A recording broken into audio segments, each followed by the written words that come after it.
Turânia na Caldeia, 19.000 anos há. Outra civilização que nos interessou por seu aspecto, quase tanto quanto a do Peru, foi a que floresceu na região da Ásia posteriormente chamada Babilônia ou Caldeia. Esses dois grandes antigos impérios apresentam um curioso ponto em comum, cada um deles, no período de sua decadência, muitos séculos depois do seu auge, em que é mais proveitoso estudá-los, foi conquistado por um povo muito inferior em escala de civilização, o qual, apesar disso, procurou adotar tanto quanto possível os costumes civis e religiosos da raça subjugada. Da mesma sorte que o Peru descoberto por Pizarro era em quase todos os aspectos um pálido reflexo do Peru antigo que procuramos descobrir, assim também a Babilônia conhecida pelo estudante de arqueologia é, em vários aspectos, uma espécie de degenerada imitação do império anterior e maior. Dizemos em vários aspectos, e não todos. É possível que no auge de sua glória o Segundo Império sobrepujasse ao primeiro em poderio militar, em extensão territorial e em atividade comercial, mas, em troca, a primeira raça levou sem dúvida a vantagem sobre a segunda na simplicidade de costumes, ardorosa devoção aos dogmas da notável religião que professavam, e no verdadeiro conhecimento dos fenômenos da natureza. Dificilmente se poderia encontrar, entre dois países, contraste mais significativo que o que se nota entre o Peru e a Babilônia. O primeiro tinha por característica capital o seu notável sistema de governo, e sua religião formava uma parte comparativamente menor da vida do povo, isto é, as funções dos sacerdotes como professores, médicos e agentes do vasto plano de previsão para a velhice eram, a seus olhos, muito mais importantes do que o ministério eventual de pregação e oração relacionado com o serviço dos templos.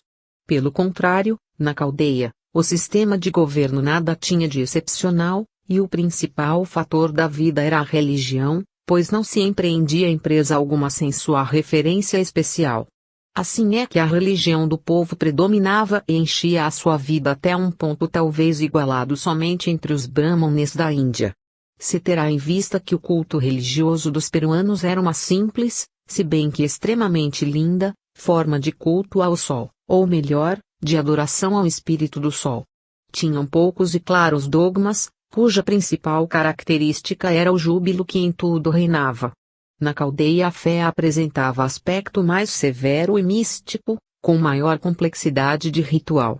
Não só adoravam o sol, mas também as hostes dos céus, e a religião consistia num muito bem ordenado culto aos anjos das estrelas, além de um completo e perfeito sistema de astrologia para a regulamentação prática da vida cotidiana. Dispensemos, no momento, a descrição de seus magníficos templos e seu pomposo ritual, para considerar primeiramente a influência dessa estranha religião na vida do povo.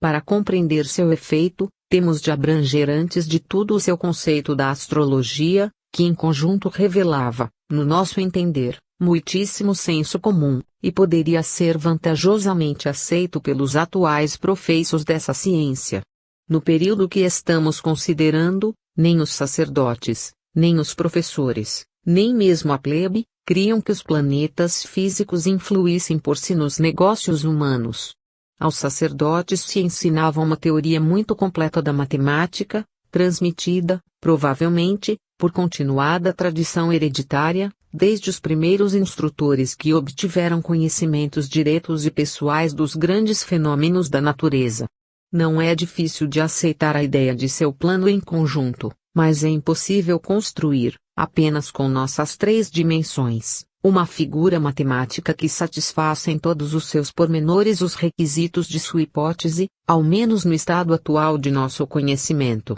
Consideravam todo o sistema solar, em toda a sua complexidade, como um grande ser, do qual cada um de seus componentes era uma expressão parcial. Os elementos constitutivos de nossa natureza física, tais como o Sol com sua maravilhosa coroa, e os planetas com seus satélites, seus oceanos, suas atmosferas e a variedade de éteres circundante, eram coletivamente o corpo físico do ser, a manifestação desse ser no plano físico. Da mesma maneira, os coletivos mundos astrais, não somente as esferas astrais dos planetas físicos, mas também os planetas puramente astrais de todas as cadeias do sistema, como, por exemplo, os globos B e F de nossa cadeia terrestre, constituíam o seu corpo astral, e os coletivos mundos do plano mental formavam o seu corpo mental, ou veículo através do qual ele se manifestava nesse plano particular. A ideia é clara e corresponde intimamente com a que se nos ensinou a respeito do grande logos de nosso sistema. Suponhamos agora que nesses corpos do logos, em seus diversos níveis, haja certas classes ou tipos de matéria igualmente distribuída por todo o sistema. Esses tipos de matéria não correspondem de maneira alguma às nossas usuais subdivisões da matéria segundo seus graus de densidade, como, por exemplo, os sólidos, líquidos, gases e éteres do mundo físico. Ao contrário, constituem séries totalmente distantes de correspondentes divisões, cada uma das quais contém matéria de todos aqueles diferentes graus, de maneira que se assinalamos os vários tipos com números, teremos matéria sólida, líquida, gasosa e etérica do primeiro tipo, matéria sólida, líquida, gasosa e etérica do segundo tipo, e assim sucessivamente. Isto ocorre em todos os níveis, mas, a bem da clareza, concentraremos por ora nossa atenção a um só nível, por exemplo, ao astral, que talvez nos permita compreender mais facilmente a ideia. Com frequência se tem dito que o corpo astral de um homem contém matéria de cada um dos subplanos astrais e que a proporção entre a mais densa e a mais sutil denota a capacidade daquele corpo para responder aos desejos mais grosseiros ou mais delicados, o que indica, até certo ponto, o seu grau de evolução. Igualmente, em todo o corpo astral há matéria de cada um daqueles tipos ou divisões equivalentes, cuja proporção demonstra o temperamento psíquico do homem, isto é, se é pacífico ou excitável, sanguíneo ou impassível, paciente ou irritável, etc. Segundo a teoria caldaica, cada um desses tipos de matéria no corpo astral do Logos, e em particular a massa de essência elemental atuante através de cada tipo, constitui, de certo modo, um veículo separado, quase uma entidade separada, com suas afinidades peculiares e capaz de vibrar sob a influência que, provavelmente, não provocaria resposta nos demais tipos. Diferem entre si esses tipos, porque sua matéria componente provém de diferentes centros do Logos e se mantém em estreita simpatia com o centro de origem, de forma que a mais leve alteração, de qualquer classe, nas condições desse centro, se reflete instantaneamente, de um ou outro modo, em toda a matéria do respectivo tipo. Já que em todo homem tem matéria de todos esses tipos, é evidente que toda modificação ou atuação em qualquer desses grandes centros deve afetar, mais ou menos, todos os seres do sistema, e o grau em que cada indivíduo é afetado dependerá da proporção que haja em seu corpo astral do animado tipo de matéria. Isto significa que encontramos tantos tipos distintos de homens como de matéria, e por causa da composição constitutiva de seus corpos astrais, uns homens são mais receptivos a determinadas influências, e outros homens o são a outras. Quando, de um plano suficientemente elevado, observamos o sistema solar, notamos estar ele constituído por esses grandes centros, rodeados, cada um, por uma enorme esfera de influência, que assinala os limites dentro dos quais está especialmente ativa a força difundida através dessa esfera. Cada um desses centros tem uma espécie de mudança a um movimento próprio, ordenado e periódico, correspondente talvez, num nível infinitamente superior, à palpitação regular do coração físico humano. Mas sendo muito mais rápidas que outras algumas dessas mudanças periódicas, produz-se uma série curiosa e complicada de efeitos. E tem-se observado que o movimento dos planetas físicos em sua relação com o outro, fornece uma chave quanto à disposição dessas grandes esferas em qualquer dado momento. Sustentavam os caldeus que ao condensar-se pouco a pouco a inflamada nebulosa de que se originou o sistema planetário, ficou determinada a posição dos planetas físicos pela formação de vórtices em certos pontos de interseção dessas esferas entre si com um plano dado. Diferenciam-se amplamente em qualidade as influências inerentes a essas esferas, e uma modalidade dessa diferença está em sua ação sobre a essência elemental do homem e em volta dele. Tenha-se sempre em mente que se supõe essa influência se exercendo em todos os planos, e não somente no astral, embora neste momento, por simples facilidade, estejamos concentrando nossa atenção ao plano astral. Com efeito, as influências podem e certamente devem ter outras e mais importantes modalidades de ação, hoje ainda desconhecidas, contudo, pelo menos é do conhecimento do observador que cada uma dessas esferas produz seu peculiar efeito especial sobre as múltiplas variedades da essência elemental.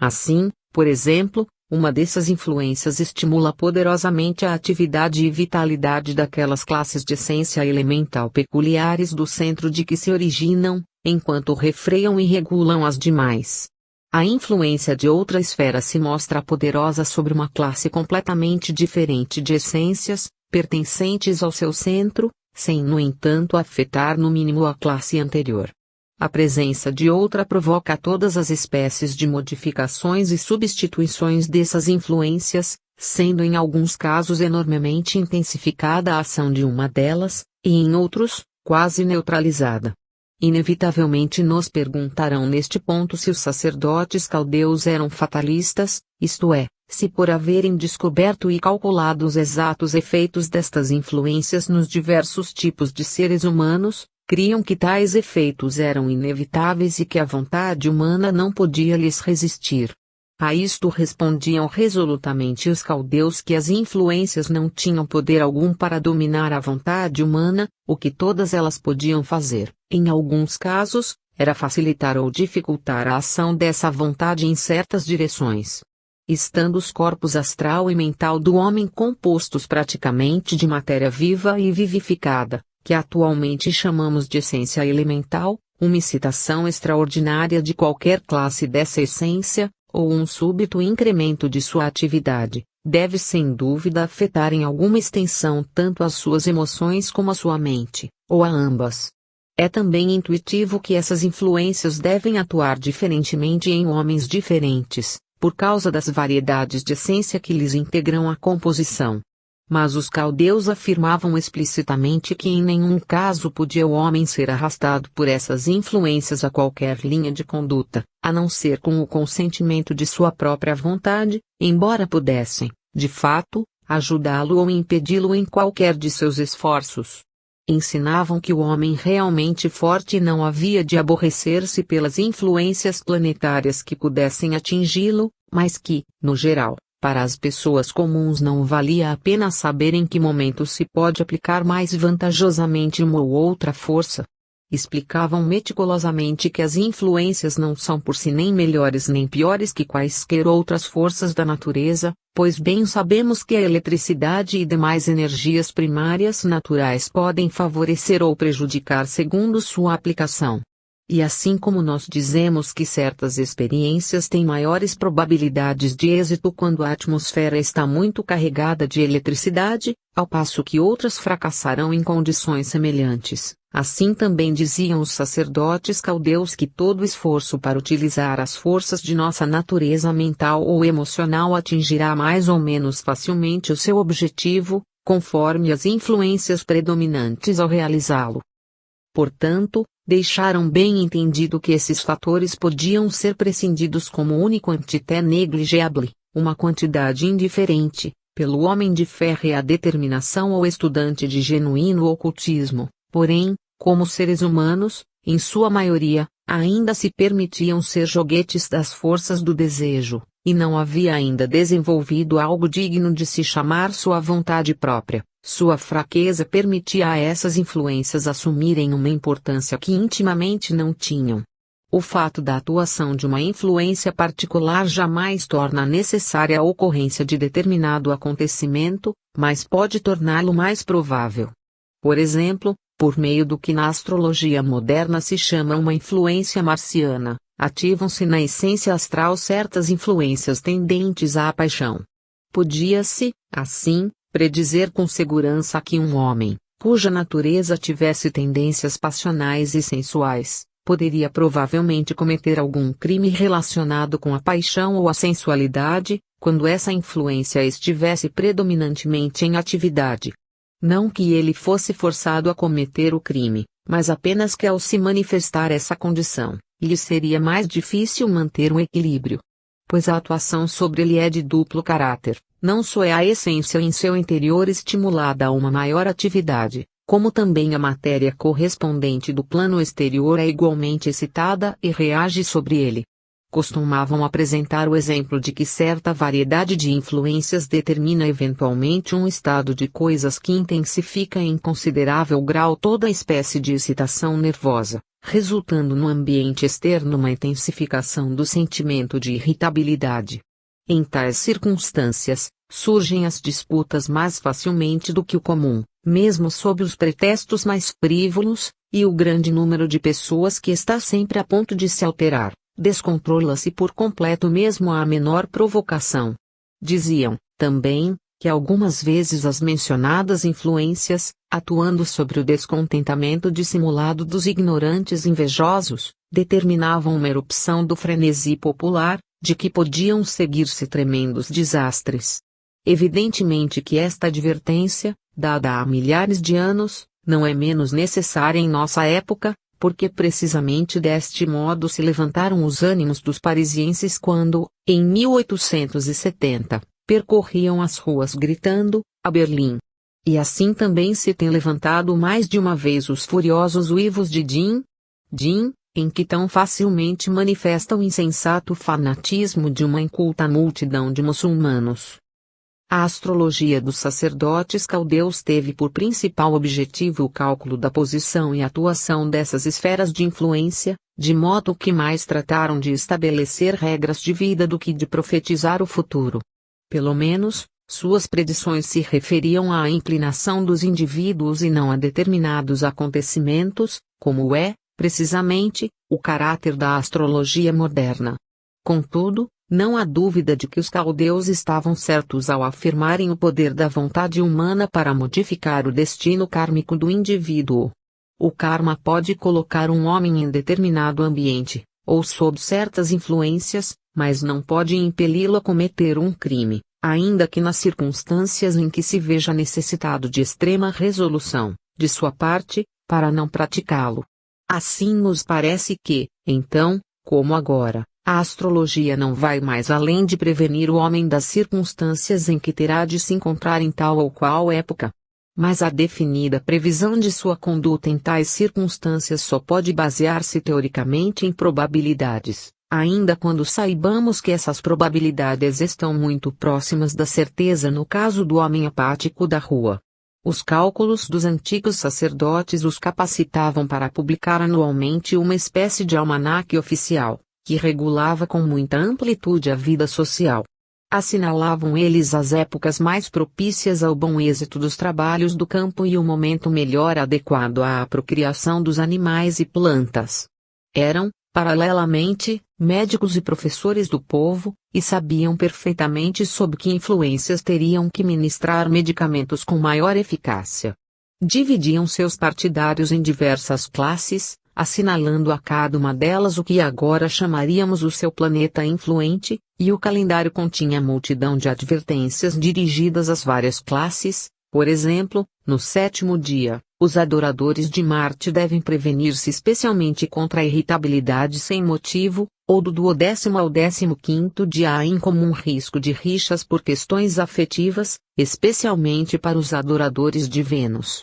Não resta dúvida de que estas advertências eram muito úteis para a massa popular, por muito estranho que hoje nos pareça um tão acabado sistema de prevenção contra contingências de menor valia. Dessa peculiar divisão do povo em classes, correspondentes aos planetas que indicavam o centro de influência a que estava sujeita a cada uma delas, resultou uma muito curiosa organização do serviço público dos templos, ao mesmo tempo que das devoções privadas dos fiéis. Todos empregavam igualmente na oração certas horas do dia, reguladas segundo o movimento aparente do sol. À hora da aurora, ao meio-dia e no ocaso, os sacerdotes cantavam nos templos uma espécie de antífonas ou versículos, com assistência dos fiéis mais religiosos, que tomavam este ato por normal obrigação, e àqueles que não podiam assistir convenientemente, recitavam às mesmas horas algumas piedosas frases de louvor e oração.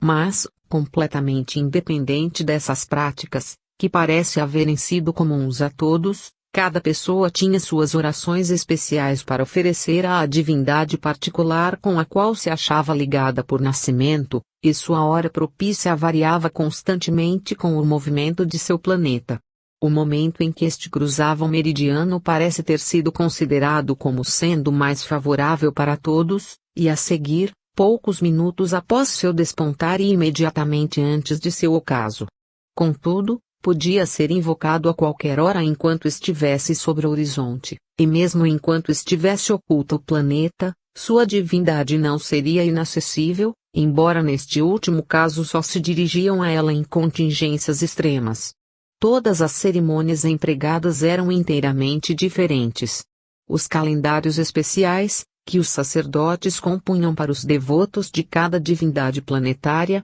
continham todos os pormenores relativos às horas de oração, com os versículos apropriados à reza. Para cada planeta se editava o que se poderia descrever como sendo uma espécie de livro de orações periódicas, e todos os que estavam vinculados a esse planeta cuidavam de prover-se de exemplares desse livro. Esses calendários eram, com efeito, mais do que meros memoriais das horas de oração, eram preparados sob condições estelares especiais, cada um sob a influência de sua divindade peculiar, e se lhes atribuíam várias propriedades talismânicas, de modo que o devoto levava consigo o último calendário do seu planeta particular. Segue-se, então, que os homens religiosos da antiga Caldeia não tinham um horário regular e invariável para suas orações ou culto, dia após dia, como se faz agora. Em vez disso, havia mobilidade em sua hora de meditação e exercícios religiosos,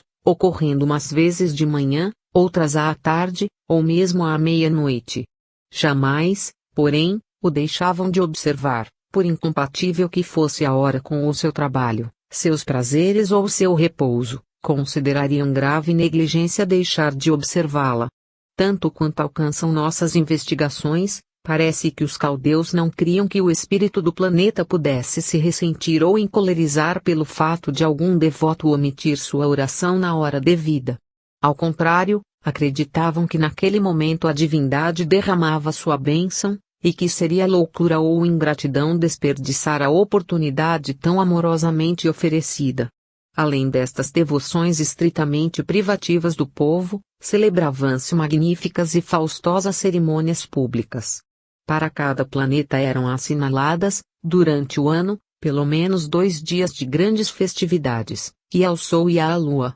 muito mais de 2. Cada espírito planetário tinha seu respectivo templo em todas as povoações do país. Comumente os devotos se contentavam em visitar com assiduidade o mais próximo, mas nas festas solenes se congregava enorme multidão numa vasta planície das imediações de sua capital, onde havia um grupo de templos, absolutamente únicos em seu esplendor. Eram esses templos dignos de atenção como belos exemplares de um estilo arquitetônico, porém, o fato mais interessante é estar eles dispostos com o evidente intento de reproduzir a ordenação do sistema solar, com tal acerto compreendido, que demonstra, sem dúvida alguma, o profundo conhecimento de seus autores sobre a matéria. O maior e mais esplêndido era o Templo do Sol, que logo será necessário descrever com mais pormenores. Os demais, erguidos a distâncias sucessivamente maiores daquele, pareciam, à primeira vista,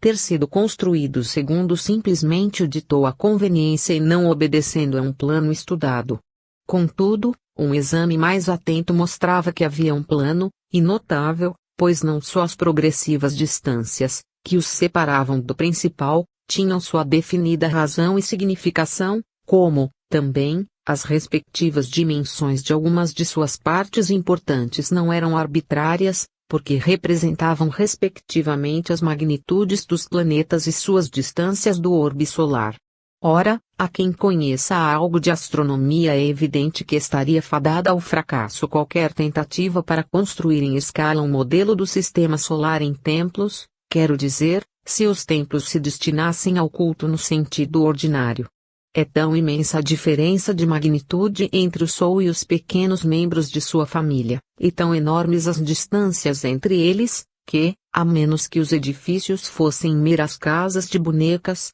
não haveria país suficientemente vasto para conter todo o sistema. Como, então, venceram essas dificuldades os sábios caldeus que projetaram aquele maravilhoso grupo de templos? Precisamente como fazem os ilustradores de nossos modernos livros de astronomia, isto é, empregando duas escalas distintas, mas conservando as relativas proporções no traçado de cada uma. Naquele admirável monumento do antigo saber, não há prova alguma de que seu projetista conhecesse as grandezas e distâncias absolutas dos planetas, embora, por certo, lhe tivesse sido isso possível. O que é positivo é que ele estava a par de suas magnitudes e distâncias relativas. Havia aprendido, ou talvez descoberto por si, a lei dos augúrios. Suas construções nos permitem supor que eram bem adiantados os seus conhecimentos, e que seu arquiteto devia, com toda a certeza,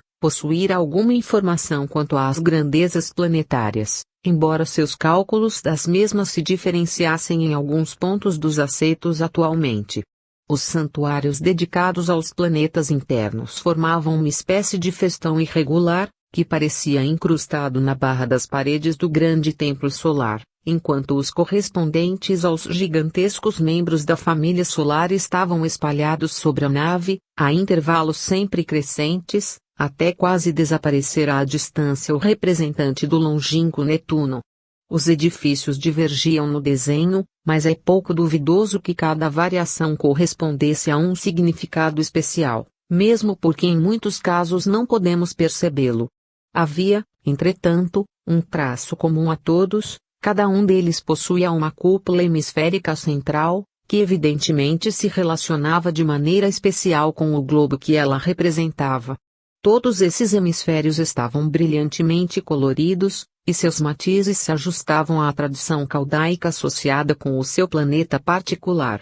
O princípio em que se baseava a escolha dessas cores está muito longe de ser claro, mas teremos de tratar novamente delas quando examinarmos as cerimônias das grandes festividades. Tais cúpulas nem sempre guardavam a devida proporção com as dimensões de seus respectivos templos, ainda que comparadas umas com as outras notemos que correspondiam intimamente à magnitude dos planetas que simbolizavam. A respeito de Mercúrio, Vênus, Lua e Marte, as medições caldaicas do respectivo tamanho correspondiam precisamente às nossas, mas as de Júpiter, Saturno, Urano e Netuno, embora muitíssimo maiores do que o grupo interno, eram contudo delicadamente menores do que se houvessem sido construídas na mesma escala de nossos atuais cálculos. Essa diferença pode provir do emprego de outro padrão para aqueles enormes globos, mas parece-nos muito mais provável que as medições caldaicas fossem exatas e que na astronomia moderna se haja computado exageradamente a magnitude dos planetas externos. Até agora não se observou que a superfície visível em Júpiter e Saturno seja uma densa e profunda atmosfera, e de maneira alguma o núcleo do planeta, e se isto é assim, a representação caldeia é tão exata como o restante de seu plano. Outro ponto favorável às nossas suposições é que, admitindo-as, se tornará mais adequada à dos outros mundos, dentro de nosso alcance visual, a extraordinariamente baixa densidade assinalada pelos modernos astrônomos aos planetas externos. Bom número de curiosos pormenores concorreu para demonstrar-nos que o projetista desses deslumbrantes santuários tinha plena compreensão do sistema. Vulcano, o planeta de permeio entre o Sol e Mercúrio, estava devidamente representado, e no lugar correspondente à nossa Terra se levantava o templo da Lua, de grandes dimensões, ainda que o hemisfério que o coroava parecesse relativamente pequeno, construído exatamente na mesma escala dos restantes. Próximo ao templo da Lua, erguia-se uma isolada cúpula de mármore negro, sustentada por colunas, cujo tamanho evidenciava o intento de representar a Terra, mas sem nenhum santuário unido a ela. No espaço, muito corretamente calculado, entre Marte e Júpiter, não havia templo algum, e sim, certo número de colunas rematadas por uma pequeníssima cúpula da usual configuração hemisférica, que, segundo deduzimos, representavam os asteroides. Os planetas que possuem satélites, tinham-nos cuidadosamente indicados por cúpulas subsidiárias adequadamente proporcionadas, dispostas ao redor da principal, e os anéis de Saturno eram claramente demonstrados. Nas festas magnas de qualquer dos planetas, todos os devotos das divindades correspondentes, ou como diríamos hoje, as pessoas nascidas sob a influência de tais planetas, levavam sobre si, ou em lugar do traje comum, um manto ou capa de chuva da cor consagrada ao planeta. Essas cores eram de brilhantíssimo tom e o tecido usado tinha um brilho semelhante ao do cetim, de modo que produzia um efeito surpreendente, sobretudo pela variedade de matizes, como sucede com a que hoje chamamos seda furta-cor. Não será demais enumerar essas cores, embora, como já dissemos, não apareça sempre claro o motivo de sua escolha. Os devotos do Sol usavam um formoso manto de fina seda entretecida de fios de ouro, de modo que parecia toda ela feita deste metal, mais flexível e dobrável como a musselina, em vez da rigidez e espessura de nossos atuais tecidos de ouro. A cor de Vulcano era vermelha ígnea, e muito intensa e brilhante, talvez como símbolo de estar Vulcano extremamente próximo do Sol, e das inflamadas condições físicas que daí lhe devem resultar. Mercúrio estava simbolizado por um brilhante matiz alaranjado, salpicado de cor de limão, nuances que habitualmente se vêem nas auras de seus devotos, como também em suas vestimentas. Mas ainda que em alguns casos a cor predominante na aura parecesse determinar sua aplicação aos trajes, noutros casos é difícil explicar a razão de sua escolha. Os devotos de Vênus vestiam um tecido de formoso azul celeste, ligeiramente matizado de verde que, ao menor movimento da roupagem, produzia um cintilante e reflexivo efeito. A vestimenta da lua era, por certo, branca, mas não entretecida de fios de prata, que parecia feita toda desse metal, como de ouro a do sol. Contudo, segundo a luz que nela incidia, mostrava essa tela formosas gradações de violeta pálido, que lhe realçava o efeito. Os fiéis de Marte vestiam-se adequadamente de brilhante e esplêndido escarlate, matizado de outros tons de vermelho, que, sob certos pontos de vista, dava seu tom à tela. Essa cor era inteiramente inconfundível e totalmente distinta das de Vulcano e Mercúrio, podendo haver determinado a sua adoção, já por predominar na aura, já pela luz vermelha do planeta físico. Júpiter vestia seus fiéis de fulgurante cor azul-violeta, salpicada de prata. Não é fácil explicar-se a escolha desta cor, a não ser atribuindo-a a combinações áureas. Os partidários de Saturno usavam vestimentas verde claras, com reflexos de cinzento pérola, enquanto os nascidos sob a influência de Urano levavam um magnífico e rico azul intenso, a inimaginável cor do Atlântico Meridional, só conhecido daqueles que a têm visto. A vestimenta adequada a Netuno, a menos notável de todas, era de cor índigo escuro e lisa, ainda que diante de muita luz revelasse inesperada riqueza. Nas festas magnas de qualquer desses planetas, seus fiéis se apresentavam com traje completo e marchavam em procissão para o seu templo, ornados de grinaldas de flores, hasteando estandartes e douradas báculas e entoando harmoniosos hinos, cujo som enchia a atmosfera. Mas a ostentação máxima tinha lugar numa das festividades promovidas ao Deus Sol, quando todo o povo se congregava, cada qual vestido com a magnífica roupagem de sua divindade tutelar, e toda a multidão executava a circunvolução do Templo do Sol. Nesta festividade, os devotos do Sol superlotavam o vasto edifício, enquanto rente às paredes marchavam os fiéis de Vulcano, os de Mercúrio um pouco mais afastados, mais ainda os de Vênus, e assim sucessivamente os dos demais planetas, segundo sua posição em relação ao Sol. Disposta deste modo em anéis concêntricos, a massa popular, trajada de brilhantes cores, contornava lentamente, mas com o passo firme, como uma enorme roda vivente, e iluminada pelas torrentes de luz que fluíam do sol tropical, constituía um espetáculo de esplendor tão magnífico que o mundo talvez nunca mais tenha visto igual.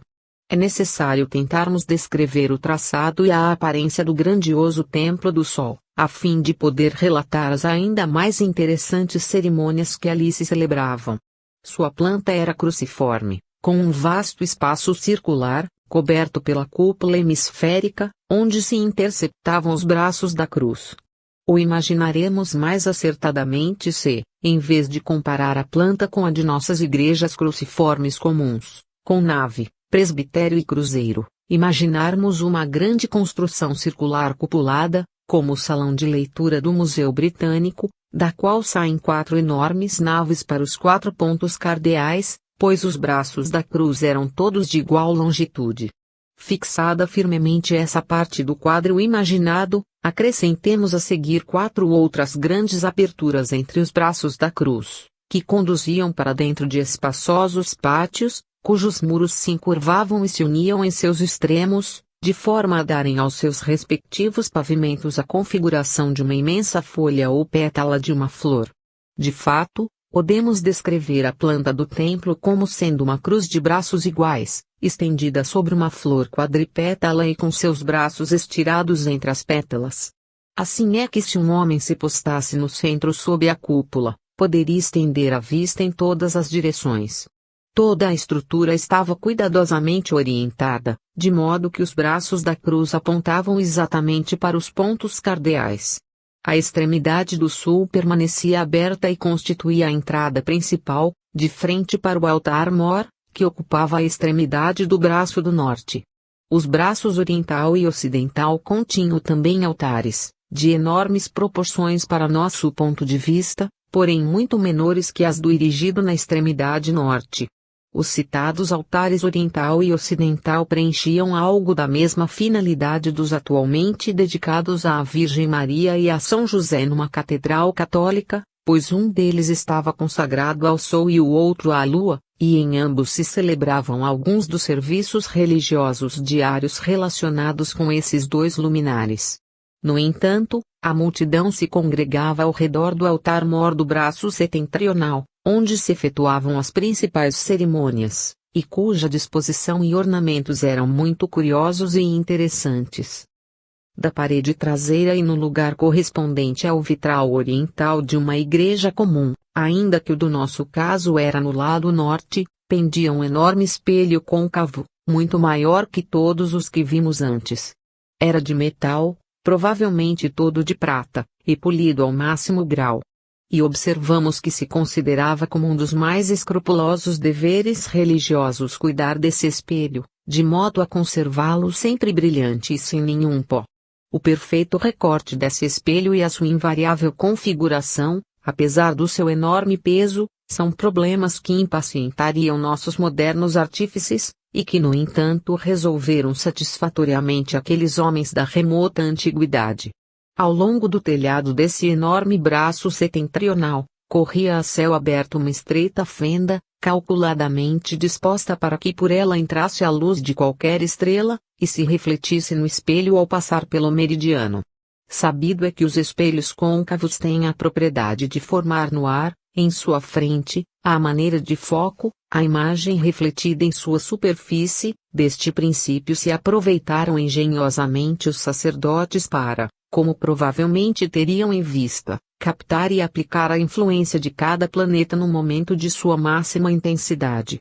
No ponto do solo situado sob o foco do espelho, havia um pedestal com um braseiro em cima, e ao passar o planeta pelo meridiano e penetrar sua luz pela fenda do telhado, se queimava um punhado de aromático incenso entre as ardentes brasas de carvão. Imediatamente subia uma coluna de luminosa fumaça cinzenta, em cujo centro aparecia a brilhante imagem do astro. Então os fiéis inclinavam a cabeça e ressoava o alegre cântico dos sacerdotes. Esta cerimônia tinha certa semelhança com a elevação da hóstia numa igreja católica. Em caso de necessidade, punha-se em ação outro mecanismo, consistente de um espelho plano de forma circular, que do teto podia baixar-se por meio de cortéis, até ocupar exatamente o foco do grande espelho côncavo. Este reproduzia a imagem do planeta refletida, e pela difusão da luz concentrada, o espelho côncavo podia projetar a imagem sobre certos pontos do pavimento.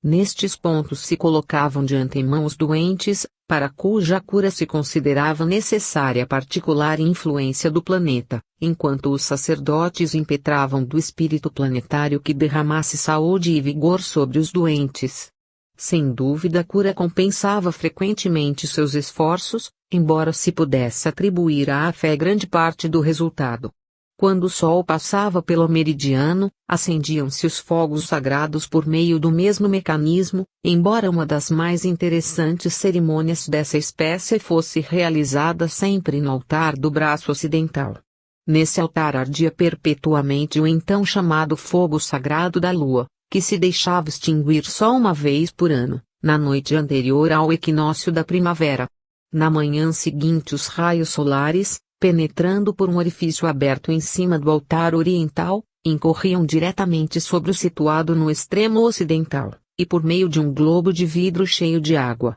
que permanecia suspenso em sua trajetória e servia de lente, o próprio sol acendia o sagrado fogo da lua, que era então cuidadosamente velado e mantido aceso durante todo o ano seguinte. A superfície interna da grande cúpula representava em sua pintura a noite estrelada, e graças a um complicado mecanismo, moviam-se as principais constelações exatamente como as celestes, de sorte que a qualquer hora do dia ou em noites nubladas, os fiéis podiam saber a posição precisa de qualquer signo zodiacal e dos planetas relacionados com ele. Os planetas eram representados por meio de corpos luminosos, e nos primórdios dessa religião, assim como nos primitivos dias dos mistérios, esses corpos foram verdadeiras materializações que, atualizadas pelos instrutores adeptos, se moviam livremente no espaço.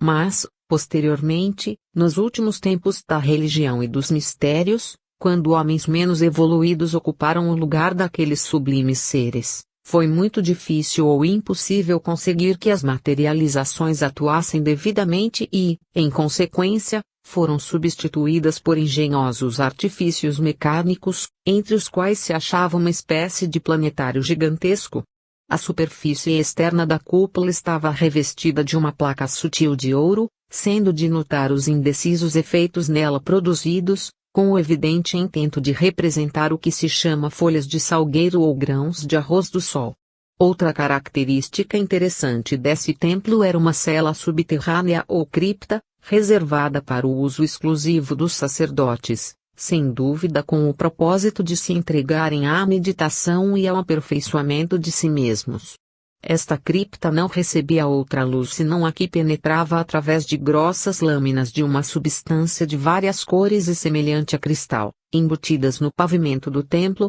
mas com disposições tomadas para refletir os raios solares só quando necessário. O sacerdote que praticava sua meditação fazia essa luz incidir nos vários centros de seu corpo, às vezes no localizado entre as sobrancelhas, outras sobre a base da espinha, e assim por diante. Essa prática ajudava, evidentemente, o desenvolvimento do poder da adivinhação, da clarividência e da intuição, e por certo a cor particular da luz empregada dependia não somente do objetivo visado, mas também do planeta ou tipo a que pertencia o sacerdote. Igualmente notamos que o tirso, ou a varinha oca carregada de fogo elétrico ou vital, era ali utilizado, exatamente como foi nos mistérios gregos. Uma parte interessante do estudo dessa religião do mundo antigo é uma tentativa para compreender-se exatamente o que queriam significar os seus instrutores ao falarem do anjo estelar, do espírito de uma estrela. Uma pequena investigação cuidadosa mostra que os termos, embora às vezes sinônimos, não o são sempre, pois parecem haver incluído, pelo menos, 3 concepções muito diferentes sob o mesmo título de o espírito de um planeta. Em primeiro lugar, com cada planeta relacionavam a existência de uma entidade semi-inteligente, e no entanto extremamente poderosa, que em nossa terminologia teosófica poderemos chamar, quem sabe com maior propriedade, a essência elemental coletiva do planeta, considerada como uma enorme criatura. Sabemos que no homem a essência elemental de seu corpo astral constitui, sob todos os pontos de vista, uma entidade à parte, chamada, às vezes, desejo elemental. Sabemos também que as diversas classes e tipos desta essência se combinam numa unidade temporária, capaz de atuar definidamente em sua própria defesa, por exemplo, contra a sua desintegração após a morte física. Se equivalentemente concebermos que a totalidade dos reinos elementais de determinado planeta atuam energicamente, como um todo, compreenderemos com plena exatidão a teoria sustentada pelos antigos caldeus a respeito dessa primeira variedade do espírito planetário, a qual se enquadraria muito melhor o nome de elemental planetário. Os sacerdotes caldeus focalizavam sobre os doentes, ou sobre um talismã destinado a usos posteriores, a influência, ou antes, o magnetismo desse elemental planetário. Segundo os sacerdotes, os planetas físicos, que nos são visíveis, nos servem de ponteiros para indicar a posição ou condições dos centros do corpo do Logos, e através de cada um desses grandes centros fluía um dos 10 tipos de essência que diziam constituir todas as coisas. Cada um desses tipos de essência, por si mesmo estava identificado com um planeta e era também frequentemente chamado espírito do planeta, dando assim ao termo uma acepção completamente diferente. Nesta acepção falavam do espírito do planeta como onipresente em todo o sistema solar, atuando no interior de todo ser humano, revelando-se em suas ações e manifestando-se por meio de certas plantas e minerais, aos quais comunicava suas propriedades específicas. Naturalmente era este espírito do planeta no interior do ser humano que podia ser influenciado por meio do grande centro a que pertencia, e era referindo-se a esta particularidade que os sacerdotes faziam as suas previsões astrológicas. Todavia, quando os caldeus invocavam a bênção do espírito de um planeta, ou se esforçavam por elevar-se até ele por fervorosa e ardente meditação, aplicavam então a expressão ainda noutro sentido. Concebiam cada um dos grandes centros como engendrando toda uma hierarquia de grandes espíritos, através da qual atuava, e que à testa de cada uma dessas hierarquias se achavam seu ser, a que denominavam por excelência o espírito do planeta, ou mais frequentemente, o anjo estelar. Era sua bênção a requerida pelos que haviam nascido mais especialmente sob sua influência e que o tinham na mesma conta em que os devotos cristãos têm atualmente os excelsos arcanjos, os 7 espíritos diante do trono de Deus, isto é, como um poderoso ministro do divino poder do Logos, um canal por cujo intermédio se manifesta aquele indizível esplendor.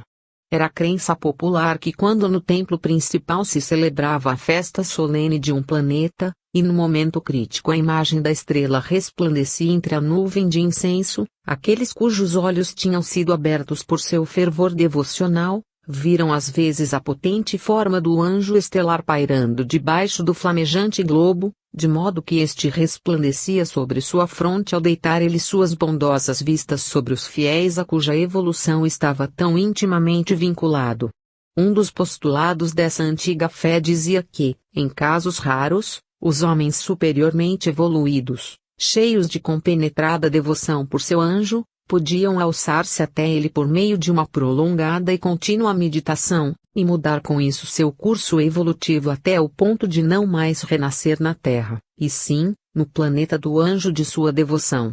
Os arquivos do templo continham relatos de sacerdotes que o haviam conseguido e assim ultrapassaram a visão humana. Assegurava-se que por uma ou duas vezes na história, sucedera o mesmo com respeito à categoria ainda mais elevada de divindades estelares, correspondentes às longínquas estrelas fixas, situadas fora de nosso sistema solar. Mas estes últimos casos eram considerados audaciosos voos no desconhecido, e sobre a sua conveniência mesmo os sacerdotes mais graduados se mantinham silenciosos. Por estranhos que nos pareçam agora esses métodos, e por mais que se diferenciem de tudo o que temos aprendido nos estudos teosóficos, seria insensatez de nossa parte se os criticássemos, ou duvidássemos que não tivessem tido para os que os adotaram a mesma eficácia que os nossos. Sabemos que na grande fraternidade branca existem muitos mestres, e que se bem que para todos são as mesmas as qualidades requeridas pela sua respectiva etapa da senda,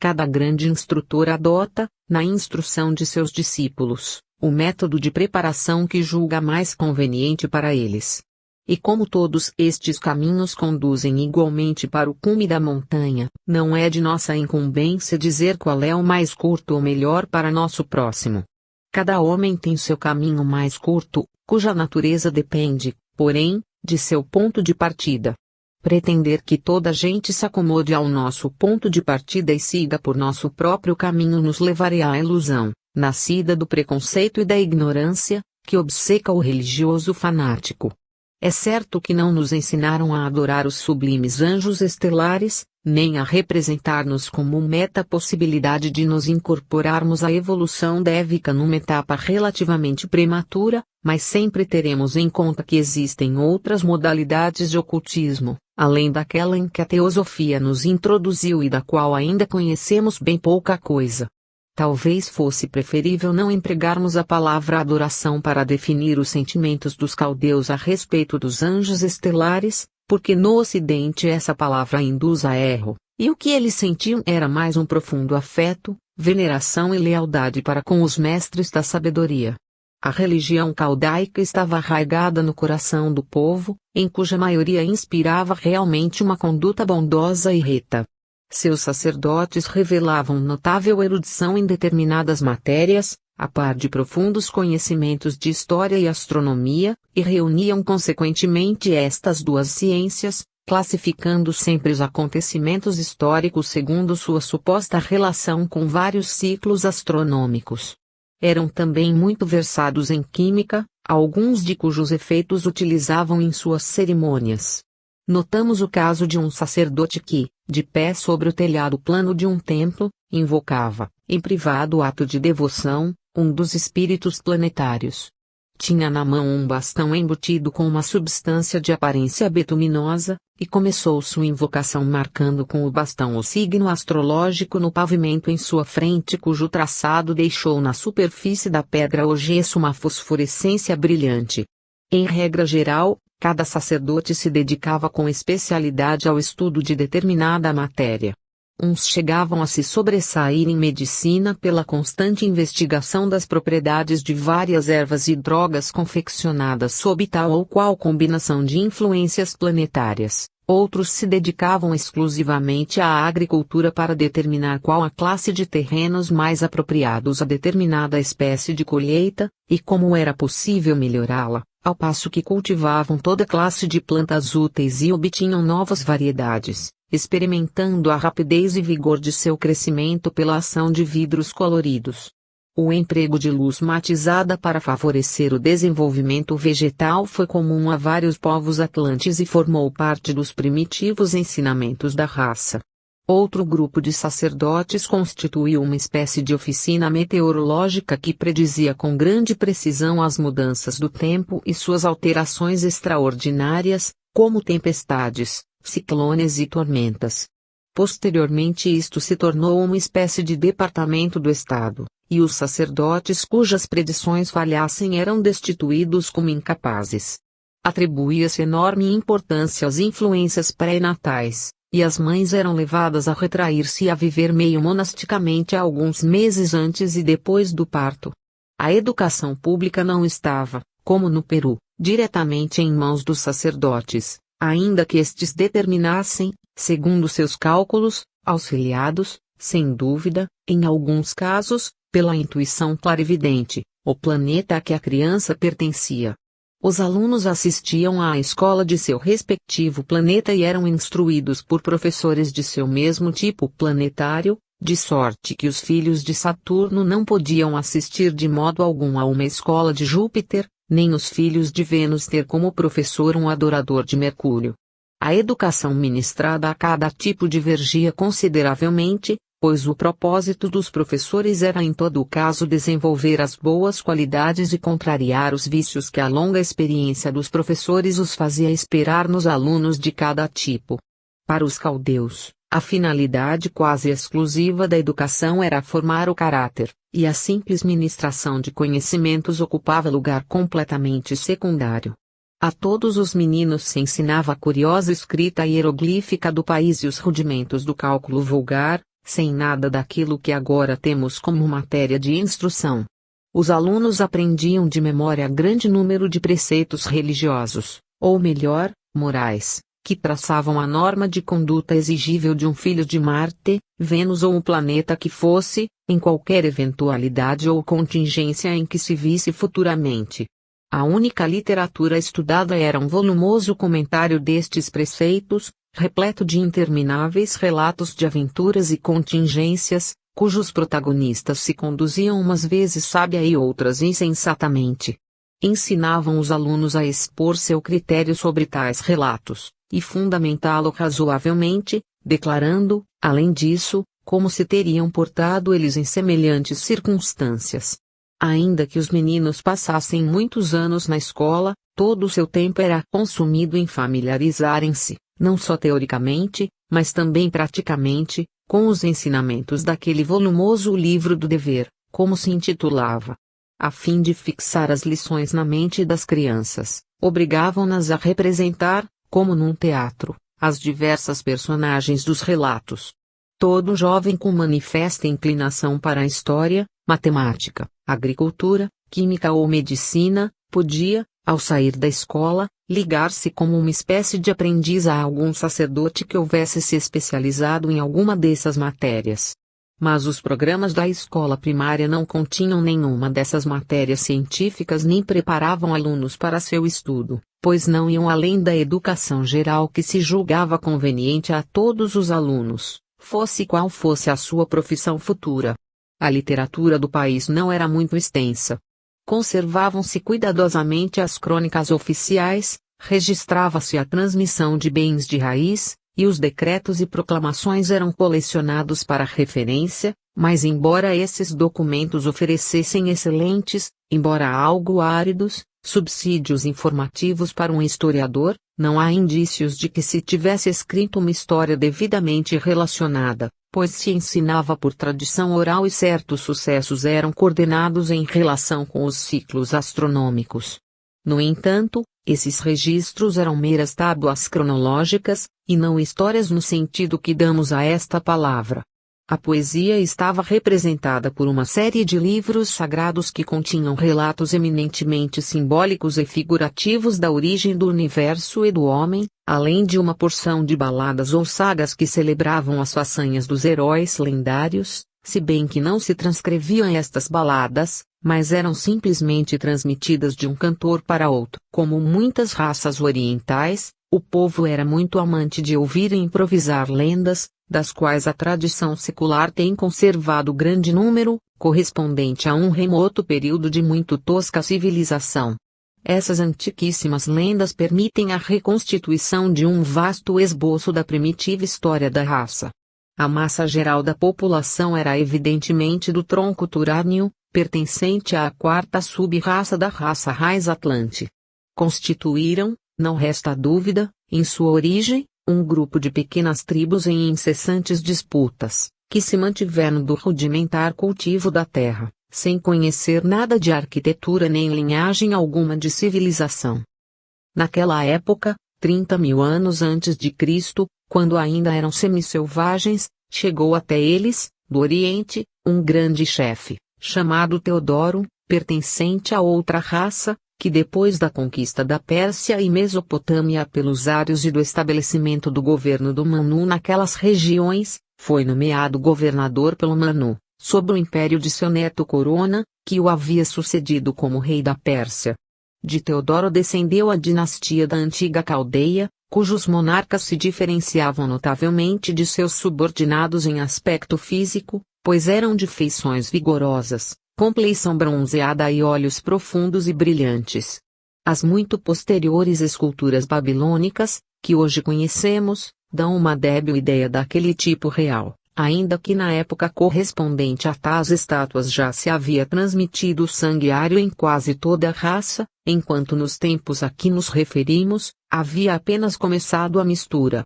Após um longo período de esplendor e prosperidade, o poderoso Império Caldeu foi decaindo e se desmoronando lentamente, até que o invadiu e desmembrou as hordas de bárbaros cujo fanatismo religioso, aferrado com o puritano fervor a uma fé rudimentar, e hostil a um sentimento religioso mais nobre e belo que o seu, destruiu sem deixar vestígio os gloriosos templos antes descritos, tão solicitamente erguidos pelos adoradores dos anjos estelares que procuramos descrever. Aqueles espoliadores foram por sua vez expulsos do país pelos acadianos procedentes das montanhas setentrionais, e também atlantes, embora da sexta sub-raça. Estes se misturaram gradualmente com os sobreviventes da antiga raça e com outras tribos de tipo turânio, até